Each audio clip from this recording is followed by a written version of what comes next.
Grabar. Vamos a presentar, nada más que déjenme checar que esté todo bien en el sistema. Aquí está, muy bien.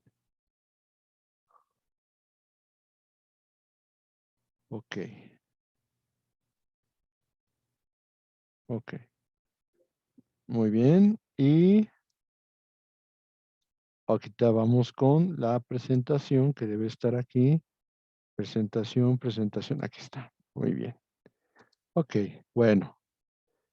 ¿Dónde están ustedes ahora? Aquí ya llegaron. Ok, muy bien. Pues bueno, vamos a terminar con nuestra unidad 13 y esta unidad 13 empieza con esta situación. Ya habíamos hablado de los teatros de la guerra. La guerra implica que puede haber guerra terrestre, puede haber guerra marina o puede haber guerra aérea. Sin embargo, las reglas específicas para determinar cada actuación dentro de los teatros de la guerra es muy variada. Tenemos el caso de la guerra terrestre. La primera situación es que hay que distinguir quiénes son combatientes y quiénes no son combatientes. En la guerra... Y nosotros con 50 funciona 20 veces más rápido. ¿Qué es eso?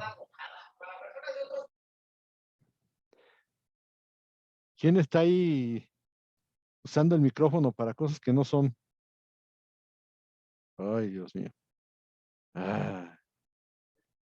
Y por eso me pregunté, ¿y por qué no silencia? Pues, porque yo que tengo que andar viendo que si con 50 es suficiente, caray. Ok, bueno. Ok, entonces estamos en la anterior, que es esta. Entonces, lo primero que tenemos que entender es que quiénes son combatientes y quiénes no son combatientes. ¿Cómo los identificamos? La respuesta es más absurda de lo que ustedes pueden pensar por los uniformes. O sea, sabemos que un combatiente es de un ejército porque tiene un uniforme y sabemos que el otro combatiente es del otro ejército porque tiene otro uniforme. Obviamente las insignias, obviamente los adornos, eso se supone que es parte de la identificación. ¿Quiénes son no combatientes? Bueno, técnicamente los combatientes son los miembros de la Cruz Roja de los dos bandos. La Cruz Roja de un bando no solamente atiende a los de su bando, sino que si encuentra heridos del otro bando, también los apoya. Los corresponsales, los periodistas que están tomando fotos de la guerra, pues es una actividad terriblemente peligrosa, pero pues funciona, y los habitantes civiles, que obviamente no portan uniforme, visten como ustedes o como yo, una ropa normal. Entonces, ellos son los que no pueden participar en la guerra y por lo tanto tú no puedes, por más que tengas las armas, dispararle a alguna persona de estas porque simplemente no funciona así. Tienes que ser lo más considerado de que ellos no son combatientes. Ahora, una cuestión.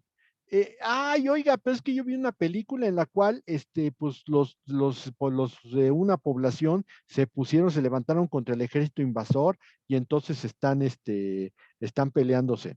Bueno, la situación aquí es que cuando una persona civil puede convertirse en combatiente, por sí puede ser soldado, sí puede luchar contra los invasores, eso no impide, pero las reglas son muy especiales. Por ejemplo, en el caso específico de que un grupo de personas civiles se vuelvan combatientes, deben demostrar las armas.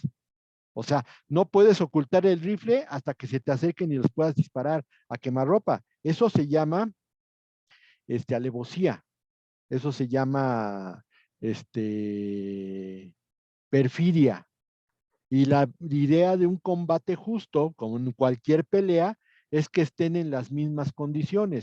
Si tú eres una persona que vistes de civil, por lo tanto no puedo identificarte como soldado, si vas a ser combatiente, pues tienes que mostrar las armas para entender, si me descuido me mata, pues vamos a entrar en combate y a ver quién es el que termina matando al otro, pero no puedo yo hacer ninguna trampa para que cuando estén cerca las personas les pueda disparar, los miembros del ejército enemigo les pueda disparar y yo ya los maté porque pues afortunadamente tuve la suerte o la osadía de guardar mis armas hasta sacarlas en el momento indicado.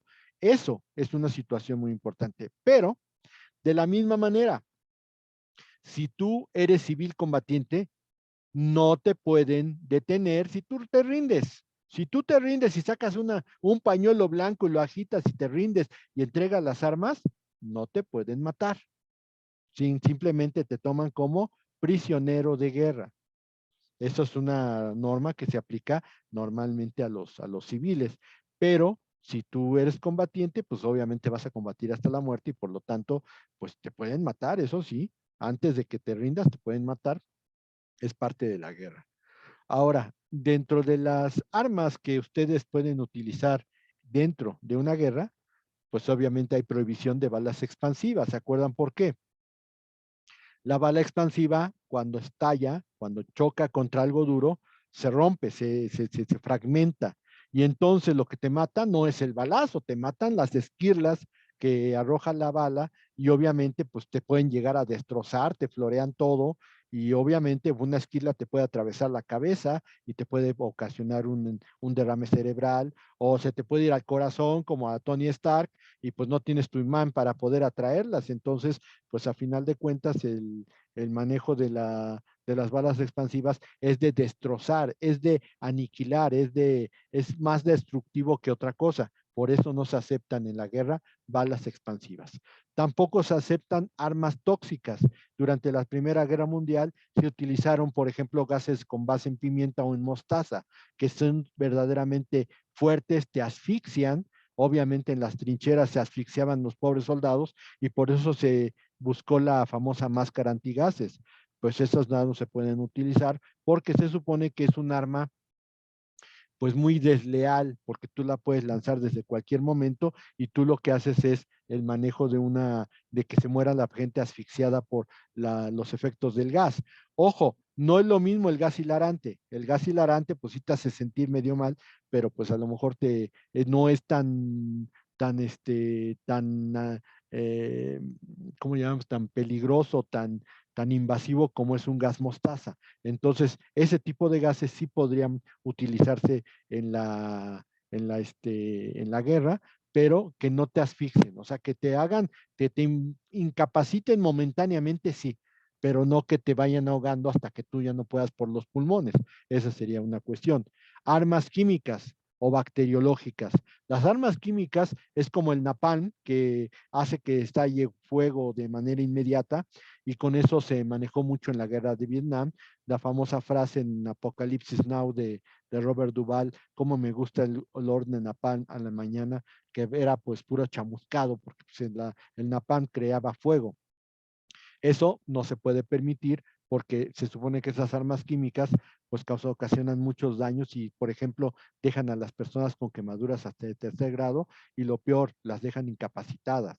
Lo mismo con las armas bacteriológicas, que las armas bacteriológicas, pues tenemos el caso del español, de la invasión española en Tenochtitlan, que trajeron a un negro infectado de viruela y ese negro infectado de viruela en una población donde no existían ese tipo de enfermedades, pues nomás hizo una pandemia impresionante en México Tenochtitlan y cuando Cortés ya armó la última batalla para conquistar Tenochtitlan, pues toda la población estaba mermada porque se habían muerto muchas personas de viruela. Obviamente esas armas bacteriológicas sí existen, pero se prohíben porque pues es una manera muy terrible de matar a las personas, infectándolas de una enfermedad para la cual no pueden estar preparados y obviamente pues se muere la gente, no es de que o sea, una cuestión es que te mueras peleando y otra cuestión es que tú cómodamente arrojas una bomba de cualquier arma bacteriológica, todos se contagian y todos se mueren. O sea, eso se me hace bastante pérfido en ese sentido. Esas son las características que tienen la guerra terrestre, donde no se pueden utilizar ese tipo de armas. Estatuto del espía. ¿Qué es el espía? Es una persona que puede ser combatiente o no combatiente, el cual usa la información obtenida en uno de los campos del contrario y pretende llevarla o la lleva al otro bando con el fin de precisar o hasta armar una estrategia. Primera situación, el espionaje, de acuerdo con las leyes de la guerra, que si te agarran con las manos en la masa, en la información que se supone que no debía de llegar al otro bando, lo que va a ocurrir es que te fusilan mediante un juicio muy sumario, pero la pena es la muerte. O sea, si te agarran haciendo espionaje en un bando para llevarle la información al otro bando y te capturan en el acto, pues obviamente te fusilan, es la pena de muerte. Pero vamos a suponer, yo obtengo los datos de un bando y me voy y me escapo y quién sabe cómo le hago, pero el chiste es que llego al bando donde soy. Y ahí llegan todos y se arma la escaramuza y terminan derrotándonos, pues aunque yo haya sido espía, si yo me agarran en el bando donde yo pertenezco, no me pueden matar, me tienen que tomar como prisionero de guerra. Una diferencia muy grande. Si me pescan con las manos en la masa, me fusilan. Si yo logro escapar y me voy a mi bando y ahí me pescan, aunque yo haya cometido espionaje, soy prisionero de guerra y me tienen que encerrar, nada más. No me tienen que respetar la vida. Eso es una situación bastante interesante. Por lo tanto, pues bueno, hay que ver ese estatuto, es muy interesante el estatuto del espía. Otro actuante dentro de una guerra terrestre es el mercenario. El mercenario es un soldado a pago, es decir, es una persona que combate por cualquier ejército mediante el pago de un sueldo. Obviamente, la idea de la guerra, tal vez muy anticuada, si quieren llamarla así, pero la idea de la guerra es actuar con patriotismo. Tú peleas por tu país y como peleas por tu país, pues vas a echarle todos los kilos para ganar, para darle a tu país la victoria. Pero aquí el problema es que un mercenario no lo hace por un país, lo hacen técnicamente porque es un comerciante de la muerte. Y obviamente, pues a él le pueden llegar a pagar incluso por, a ver, cada un muerto que tú hagas, tráeme un dedo o tráeme a una oreja y yo te pago conforme a las orejas que traigas. Eso es una situación que aunque no es éticamente aprobada, pues resulta ser que sí llega a ocurrir. Entonces, un mercenario, en donde se le encuentre, con el bando en que se le encuentre, si no es de la nacionalidad, no está arraigado, no tiene una residencia, no tiene nada que lo vincule con ese país, se le puede tramitar un juicio por mercenarismo y la pena es la muerte automática. Ahí sí no hay forma de justificar que si yo estoy aquí, obviamente un extranjero que está peleando por un país que no es el suyo, puede alegar, yo tengo arraigo porque estoy casado con una mujer de esta nacionalidad, porque tengo a mis hijos de esta nacionalidad, obviamente yo estoy peleando por el país donde están mis hijos. Ah, eso es muy distinto.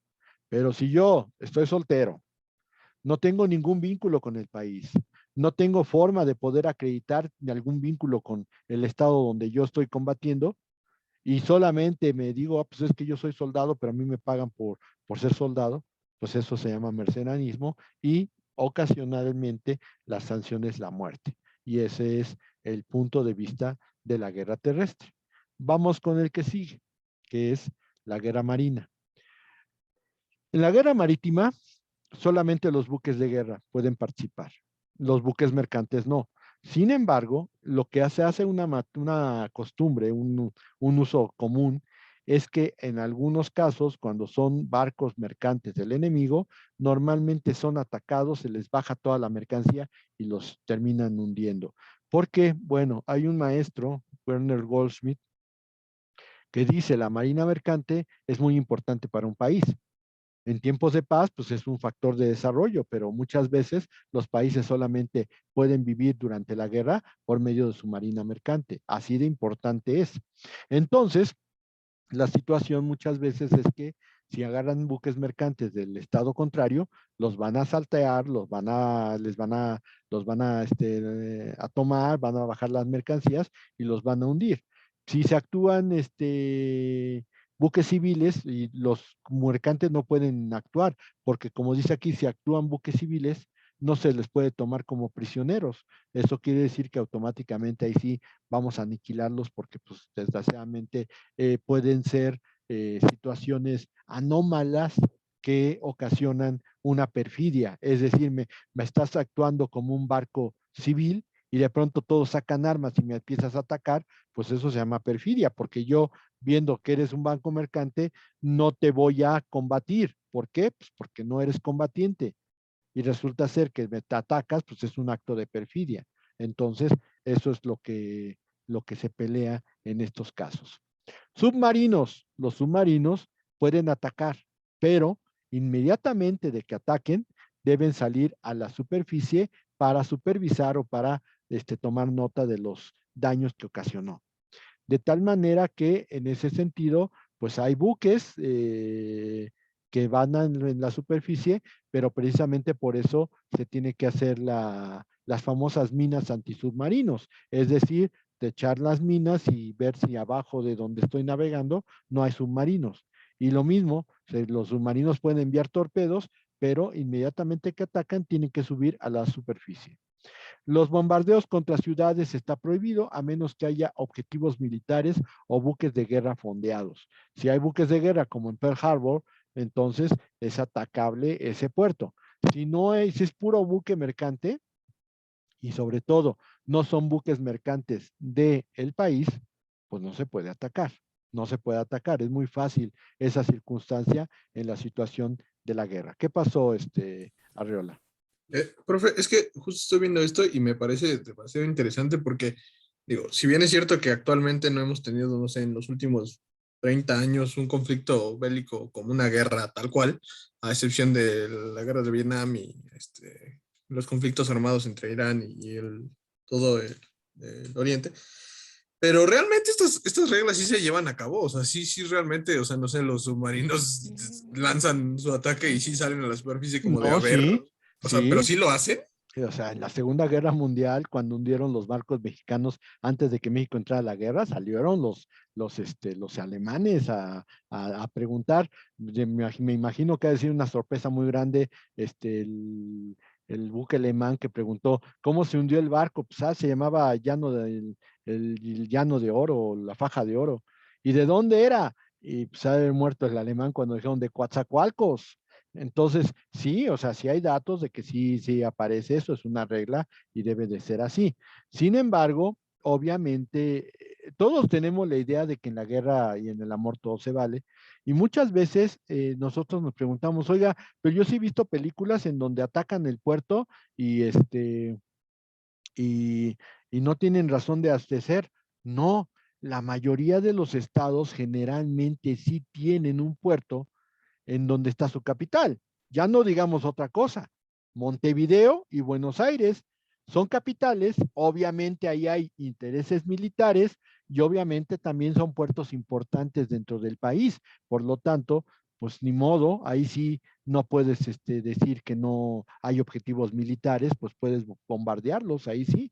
Pero, por ejemplo, Acapulco o Veracruz, pues no tendría, bueno, Veracruz tal vez por la Academia Militar de Antón Lizardo, por los centros de marina que existen ahí, pues, son objetivos militares. Pero, por ejemplo, Acapulco, sería muy poco probable que lanzaran un ataque por ahí para atacar a los bañistas o a los vacacionistas que van a Acapulco, ¿no? Pues eso no sería.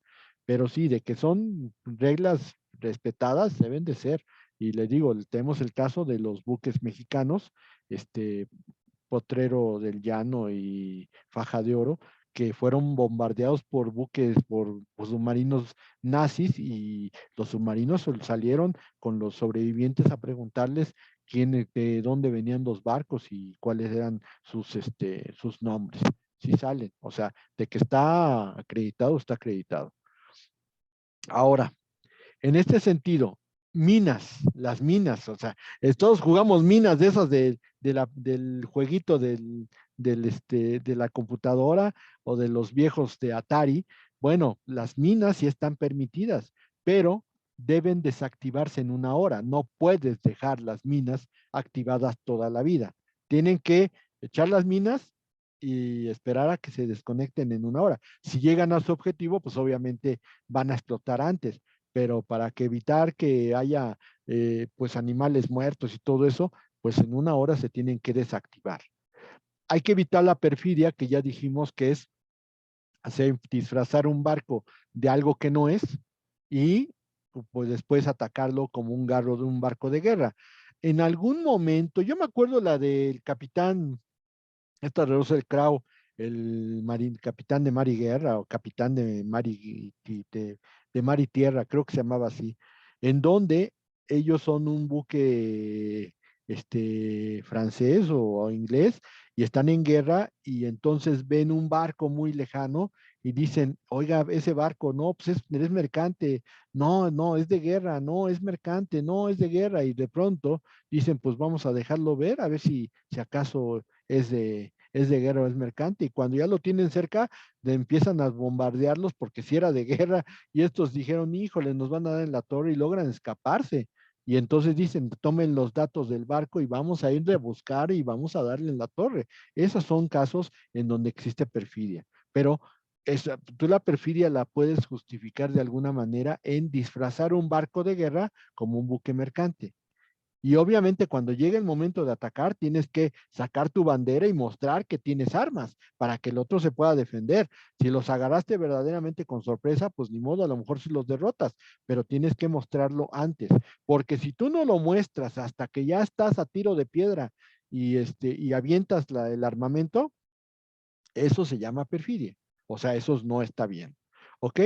¿Se pueden bloquear puertos? En guerra sí. ¿Cómo se bloquean? Se tiene que avisar con tiempo para que los barcos neutrales salgan y la única observación es si por alguna razón no salen a tiempo, se quedan en el puerto y pues ni modo, tendrán las consecuencias que sean necesarias.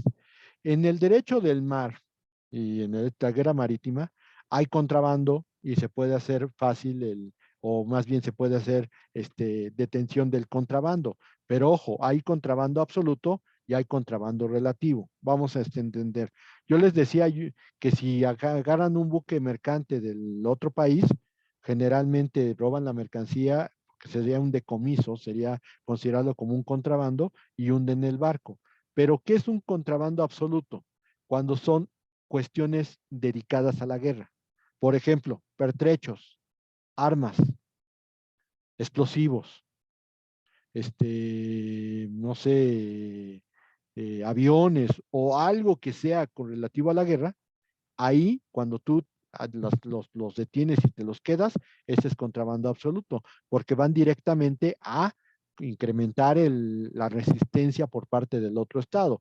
Tú obviamente como estrategia de guerra, pues quieres hacer una victoria sin tener que llegar a tantos y tener que llegar a 6 meses o 6 años peleando. Lo tienes que hacer de la mejor manera. Bueno, ese se considera como contrabando absoluto. ¿Cuál es el contrabando relativo? Aquello que no está relacionado con la guerra, pero puede ayudar a que los estados puedan tener un poquito más de resistencia. Entendamos alimentos, medicinas, ayuda humanitaria, ropa protectora, todo eso, lo que ayudaría es que a lo mejor con alimentos el Estado va a aguantar más. Entonces, pues lo que tú haces es que si llevan alimentos, los decomisas y entonces el contrabando relativo, pues los vas a hacer que se mueran de hambre o de enfermedades y a lo mejor se van a rendir más pronto, sin tener que llegar a tanto tiempo de guerra. Eso es lo que se puede hacer con el contrabando absoluto y el contrabando relativo. Ahora, la guerra marítima solamente se debe limitar al alta mar, no de preferencia en los puertos, salvo el caso de los bloqueos, el caso de los bombardeos, si es que hay algún objetivo militar que pudiera ser factible. Esa sería la situación. ¿Ok? Muy bien. La guerra aérea, muy interesante. Obviamente ya había comentado que la guerra aérea es una de las que menos especificaciones existen al respecto. Hay una disposición muy añeja del siglo XVIII en donde se prohibía lanzar bombas desde globos aerostáticos. O sea, cuando existían ya los Zeppelines y todos estos grandes dirigibles, pues viendo que había posibilidades de que fueran instrumentos utilizados en la guerra, la verdad es que se prohibió el lanzamiento de bombas desde esos globos. La baja ratificación ocasionó que se dejaran en desuso, porque pues, estamos hablando ni siquiera de globos, pero obviamente en la creación del avión y en la Primera y la Segunda Guerras Mundiales, eso se volvió una situación común. Si yo les pudiera decir que hay una regulación, tratados o algo parecido que regularan de alguna manera la guerra aérea, les mentiría. Aquí sí no hay ninguna regla, y lo único que pasa hoy es que solo se restringen bombardeos nucleares, que aún así, o sea, yo no dudo que en algún momento de la historia o en algún momento de los años recientes se hayan usado bombas nucleares, aunque sean de muy bajo nivel. Pero estamos hablando necesariamente de una regulación que definitivamente no existe o no se puede entender. ¿Qué pasó aquí? A ver, perdón, voy a volver a irme a mi presentación. Ahí está, ahí está. Ok, ya. Entonces, a ver, ¿qué pasó, Arriola? Dígame. Bueno, es que justo tenía entendido, bueno, en la actualidad creo que ahora sí que el combate entre aviones es muy raro, justo porque ya los aviones son tan avanzados que pues tienen una potencia increíble y que ya es muy complicado que se dé como en su caso en la Segunda Guerra Mundial, que era más normal como ver combate de aviones o combates aéreos. Y por eso tengo entendido que pues ya como los aviones son hasta supersónicos, pues ya ni siquiera están en una altitud que pudieran causar un daño a No, pero alguna de sí las... pueden lanzar misiles. Lo que Ah, sí, o sea, ahorita, los misiles y todo eso, porque, o sea, justo ahorita es lo porque que tienen está, armamento muy peligroso. Que de pero hecho que pasó un ahorita caso lo que de... pasó en la guerra de Irán y empezaron a hacer las situaciones en las últimas guerras, es que precisamente para evitar daño en la superficie con los bombardeos, pues se empezaron a lanzar misiles, lanzar antimisiles, o sea, un tipo de arma que lo que hace es que cuando tú te lanzan un misil, pues en el aire lo va a interceptar y va a hacer que se estrelle en él para que no den su blanco. Eso fueron es la nueva visión de la guerra antiaérea, que es que entonces ya no dependes tanto de si tu fuerza aérea es súper efectiva, sino qué tanto puedes tener de defensas en tierra, porque con esos misiles antiaéreos, pues los bombardeo, como dice usted, están muy arriba los aviones, pero pueden mandar cualquier tipo de bomba. Y la situación está en que ahora, pues no es tanto qué tantos aviones tengan, porque solamente esos aviones los tienen quienes, los países desarrollados. Ahora el problema es tienes que tener en tierra unas armas antimisiles para evitar que los bombardeos de los aviones puedan ser tan dañinos como fueron en algún momento. Ahora, el problema es que ya antes en la guerra, en la Primera y la Segunda Guerra Mundial, los aviones eran igual de imprecisos, pero hoy con los misiles y con la teledirección que tienen ya, tú puedes mandar un misil desde alguna parte y puedes dar exactamente donde tú quieres que dé. Y eso es una Justo, es que situación. justo a eso me refiero, como que ya no existe la necesidad de que un avión se acerque, sino que ya es desde tierra pueden salir. O sea, ya no hay ni siquiera como la necesidad de, necesito un vehículo que lo transporte, pues ya salen desde tierra. En el caso, por decir, apenas antier estaba viendo de una arma nueva que está produciendo Rusia, que es para destruir satélites. Ujú. O sea, y eso sale de la tierra, ya no es como que acerquen un avión. O sea, ya creo Pues es que... que a final de cuentas creo que el problema está en que los dos espacios, tanto los aviones, porque vuelvo a insistir, son muy adelantados, como dice usted, ¿cierto? Pero ya también existen protecciones en tierra, ¿cierto? También. Sin embargo, ahí le va. Si no fuera tan necesario tener aviones, Estados Unidos nunca hubiera mandado a hacer sus portaaviones. El único país que tiene portaaviones se llama Estados Unidos.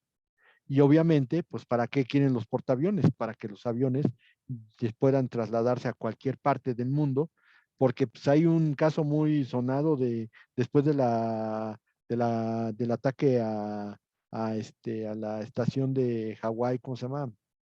Pearl Harbor. Pearl Harbor. Resulta ser que mandaron un ataque contra los japoneses, suicida, porque el problema era que los aviones tenían chance de gasolina y los mandaron desde tierra y entonces decían, sabemos que se les va a acabar la gasolina en algún momento. Esperemos que lleguen, lancen sus cohetes, sus bombas, y el avión se va a ir, entonces ustedes tienen que aterrizar o eyectarse y después llegar a tierra y esperar a que lleguen en China, para que en China los aliados de China los puedan ir escondiendo hasta que podamos irlos a recoger. Ese es el caso de la respuesta de Estados Unidos a Pearl Harbor. Y sí, o sea, sí se sabe que hubo muchos que murieron en ese ataque, pues era un ataque casi kamikaze, porque pues el avión no iba a tener la fuerza. Por eso se hicieron los portaaviones y los portaaviones solamente los tiene Estados Unidos. Ningún otro país tiene portaaviones, pero es para tramitar, es para hacer ataques aéreos de manera rápida y efectiva. Ahora, si me permite nada más para concluir esta situación, hoy solo se restringen bombardeos nucleares, pero también, siendo que ya se volvió más perfecta la precisión de los bombardeos, lo que está prohibido bombardear desde el aire son escuelas, hospitales, patrimonio cultural de la humanidad. O sea, no podrían mandar misiles para atacar las pirámides de Teotihuacán. Pues el centro histórico es un problema. ¿Por qué? Porque el centro histórico, a pesar de que es patrimonio común de la humanidad, pues ahí está el Palacio Nacional. Y el Palacio Nacional, siendo donde está el control del Estado, pues es un objetivo militar. Qué pena. Pero no puedes atacar el patrimonio común de la humanidad. Y por eso, en ese sentido, pues no podrían atacar ni Cancún, ni Tulum, ni Chichén Itzá, ni las pirámides de Teotihuacán, porque eso es preservar patrimonio histórico de la humanidad. Entonces, eso se supone que se restringe. Sin embargo, pues no ha habido, bueno, más bien ha habido en los últimos ataques aéreos que se han realizado, pues errores muy graves. Por ejemplo, en la primera guerra del Golfo, en 1991, fue muy sonado el caso de un bombardeo que se hizo directamente al hospital de veteranos de Irak, en donde había muchos heridos de la guerra del Golfo, y entonces fue un escandalazo porque se supone que un hospital no debe de ser objetivo militar. Ahí está, y ahí se los paso al costo. También, bueno, quisiera mencionar, también hubo un caso que hace años, no recuerdo cuánto tiempo, pero fue creo que en la Franja de Gaza, hubo un Ajá, bombardeo que aparte fue un bombardeo a una zona protegida y aparte usaron armas químicas, que era creo exactamente. que un arma a base de cloro y, o sea, estuvo terrible, ¿no? O sea, y era como la violación de dos cosas terribles. Pero insisto, aquí el problema está en que este tipo de derecho en la guerra aérea es consuetudinario, o sea, ni siquiera hay tratados que de verdad lo regulen. Una de las cuestiones que deberían de hacer los países o la ONU es dejar en claro cuáles las reglas que se deben de hacer en la guerra aérea, porque fuera de esto, pues sí se restringen los bombardeos nucleares, pero no quiere decir que no se puedan hacer.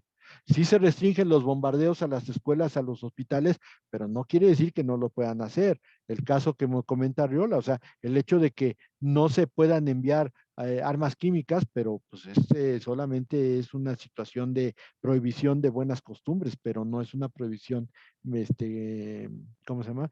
De los países, no es obligatoria, no es vinculatoria. Entonces, la guerra aérea se ha quedado como un conjunto de usos y costumbres que muchas veces se respetan y muchas veces no. Y ese es uno de los puntos más importantes que deberíamos de considerar, máxime que pues parece ser que nuestros aviones están mejorando y mejorando y mejorando, pero están mejorando en un área en donde no hay reglas claras. Y ese es un problema muy fuerte para los ejércitos de todos los países. Esa es la situación. ¿Alguna cosa más, Arriola? No, profesor, gracias. Ok, muy bien. A ver, Saúl, dígame. Bueno, una pregunta referente a todo esto de, por ejemplo, de que no se puede atacar con armas biológicas y todo eso. Ajá, ¿Aquí entraría el término de delitos de guerra? sí, sí, sí, sí. Sin embargo, aquí el punto es, que lo que habíamos comentado hace unos días, en el sentido de que el Estatuto de Roma, que es el que estamos viendo en la diapositiva, pues tiene ratificaciones, pero no todos los países han ratificado. En el caso de lo que comentaba Arriola, que fue en la Franja de Gaza y que fue un ataque de Israel, el problema es que en Israel ha aceptado la jurisdicción de la Corte Penal Internacional y su gran aliado de Israel, Estados Unidos, tampoco la ha aceptado. Entonces, pues ahí tenemos un serio problema porque esos crímenes de guerra deberían de ser juzgados por la Corte Penal Internacional porque ellos manejan el delito de genocidio, los crímenes de lesa humanidad, y sin embargo, pues esa falta de ratificación le está quitando a la Corte Penal Internacional una actuación que sería muy interesante y muy importante, viendo ya que todo el tiempo se andan violando estas disposiciones. Ahora, la Corte Penal Internacional fue creada por el Estatuto de Roma de 1998. Bien que mal, ya tiene 20 añitos y entonces el problema está en que de nada sirve tener un